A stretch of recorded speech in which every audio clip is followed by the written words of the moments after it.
Kunduzi men hammaga ma'lum bo'lgan. Eridan erta ajragan. Ko'zlaridan yoshi arimaydigan, qora motam libosiga o'rangan bechora beva edim. Hamma menga achinish bilan qarab, yoshgina juvon xazonga aylandi derdi. Ammo quyosh botib atrofni qorong'ulik qoplagach, mening uydagi qalin pardalarim ortida butunlay boshqa bir hayot, boshqacha bir qonli va aqlbovar qilmas ehtiros boshlanardi. Mening kimsasiz yotog'im tunlari shunday bir olovli do'zaxga aylanardiki, men bu gunohkorona lazzatdan nafas ololmay qolardim. Va eng dahshatlisi, meni bu olovda yondirayotgan bitta emas, ikkita erkak edi. Assalomu alaykum. Inson qalbining eng yashirin, eng taqiqlangan labirintlariga qiziqadigan qadrdon hayotiy hikoyalar kanalining obunachilari. Agar siz bizning dard, ehtiros va tavbaga to'la dunyomizga ilk bor qadam qo'yayotgan bo'lsangiz, obuna bo'lishni va like tugmasini bosib qo'yishni unutmang. Qulayroq o'tirib oling. Chunki bugun men sizlarga shunday bir iqrorlikni ochamanki, buni eshitib vujudingiz titrab ketishi aniq. Bu o'z nafsining asiriga aylangan, yovvoyi muhabbat dengizida cho'kayotgan bir ayolning nolasi. Mening ismim Shahnoza. Farg'ona vodiysining sokin tumanlaridan birida yashardim. Erim Mansur aka juda yaxshi inson edi.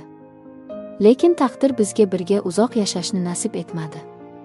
U to'satdan avtohalokat sabab olamdan o'tdi. Men 29 yoshimda farzandsiz, beva qoldim. Qaynonamlar mendan yuz o'girishdi, ota-onamnikiga qaytdim. Ammo ota hovlimda ham menga ortiqcha yuk deb qarashayotganini sezardim. Keyin shahardan o'zimga kichkina ijaraga uy topib, alohida chiqib ketdim. Hamma meni aza tutib o'tiribdi deb o'ylardi. Egnimdan qora ko'ylak tushmas, yuzimda zarracha makiyaj yo'q edi. Go'yoki men tirik murda edim.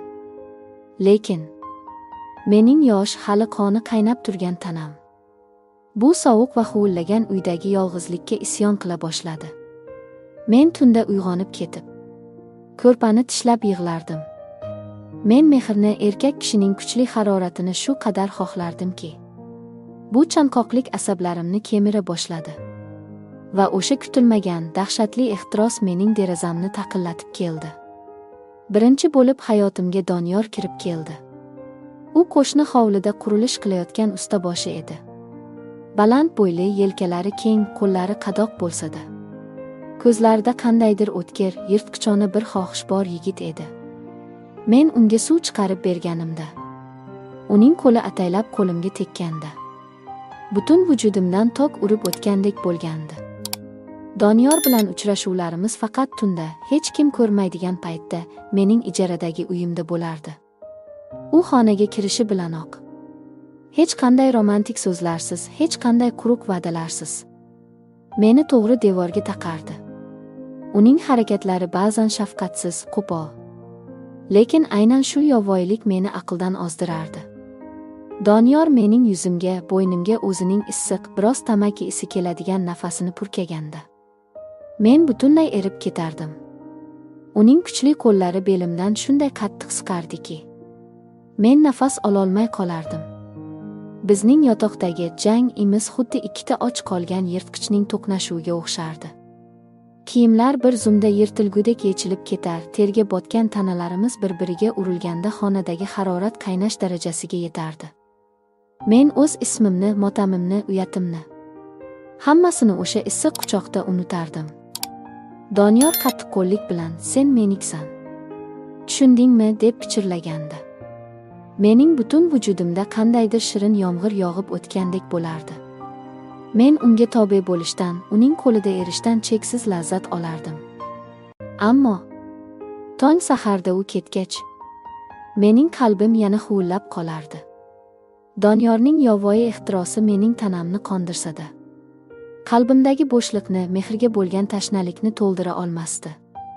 Shuning uchun mening qorong'u hayotimda ikkinchi inson, Jasur paydo bo'ldi. Jasur umuman boshqacha olam edi. U men ishlaydigan ofisdagi hamkasbim, o'qimishli, sipo, lekin nigohlarida qandaydir sehr bor yigit edi.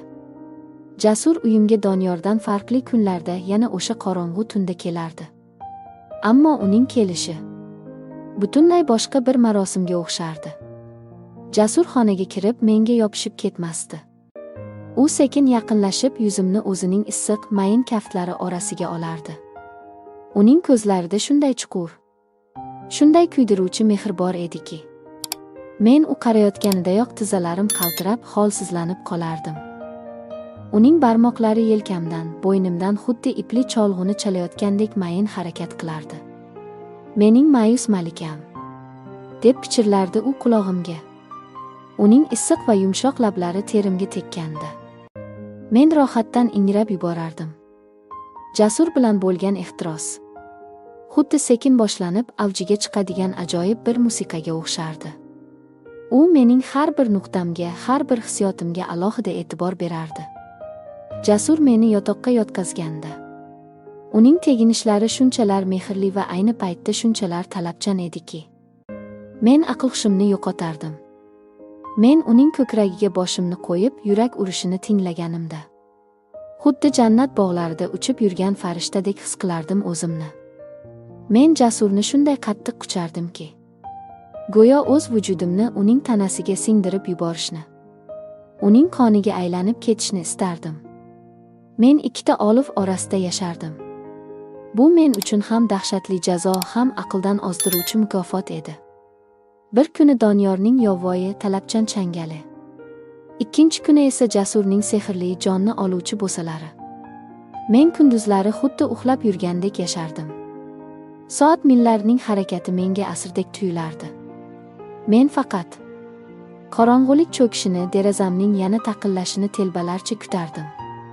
Men o'z xonamda u yoqdan bu yoqqa yurar, tanamdagi kechagi ehtiros izlariga qarab qizarib ketardim. Men bu xavfli o'yindan qo'rqmasdim. Aksincha, o'zining motam libosida yurgan iffatli beva ekanini hamma o'ylashi-yu. Tunda ikkita bir-biridan bexabar erkakning alangasida yonayotganim menga qandaydir shaytoniy bir adrenalin berardi. Agar kimdir bilsa, meni toshbo'ron qilishadi degan o'y meni battar o'sha taqiqlangan olovga tortardi. Men endi oddiy ayol emasdim. Men faqat teginishlarni, ehtirosni xohlaydigan, nafsiga tobe bo'lgan bir qulga aylanib bo'lgandim. Xonamda ko'rpalar yulqib tashlanar, yostiqlar yerga uchardi. Men Doniyor bilan bo'lganda og'riq aralash lazzatdan, Jasur bilan bo'lganda esa samoviy romantikadan aqldan ozardim. Men ikki xil erkak bilan o'zimning ikkita mutlaqo boshqa dunyomni yaratgandim. Hech qanday kelajak, hech qanday oila qurish haqida o'ylamasdim. Men uchun faqat shu kecha va shu hozirgi soniya mavjud edi xolos. Ochiq tanamga yopishayotgan erkak lablari, ter, xirillagan nafas ovozlari va hech qachon tinchimaydigan bu yovvoyi ishtiyoq mening yagona haqiqatimga aylanib qolgandi. Men bu ehtiros botqog'iga shunchalar chuqur botgan edimki, undan chiqishni istamasdim. Aksincha, shu botqoqning eng qa'rida, eng tubida yonib kul bo'lishga ham rozi edim. Ikkalasi ham meni o'zlariga bo'ysundirar. Men esa jon deb ularning har biriga o'z borlig'imni topshirardim. Bu holat qachongacha davom etishini bilmayman. Lekin hozir men yagona narsani bilaman. Men o'z gunohimni sevadigan, o'z do'zaxini jannat deb biladigan jinni bir ayolman. Va men o'zgarishni xohlamayman. Azizlarim, inson nafsi qanchalar dahshatli va ayni paytda shunchalar o'ziga tortuvchi kuch ekanligini ko'ryapsizmi? Ayol kishining yolg'izligi ba'zan uni shunday jar yoqasiga olib boradiki, u yerdan qaytishning iloji bo'lmay qoladi. Siz bu qismat, bu iqror haqida nima deb o'ylaysiz? Bu ayolning qilmishi faqat gunohmi yoki bu uning jarohatlangan qalbining qandaydir vahshiy isyonimi? Fikrlaringizni, hatto nafratingizni ham izohlarda yozib qoldiring. Agar siz inson ruhiyatining bunday yashirin tomonlarini tinglashga tayyor bo'lsangiz, Hayotiy hikoyalar kanaliga obuna bo'ling. Videoni yaqinlaringizga yuboring.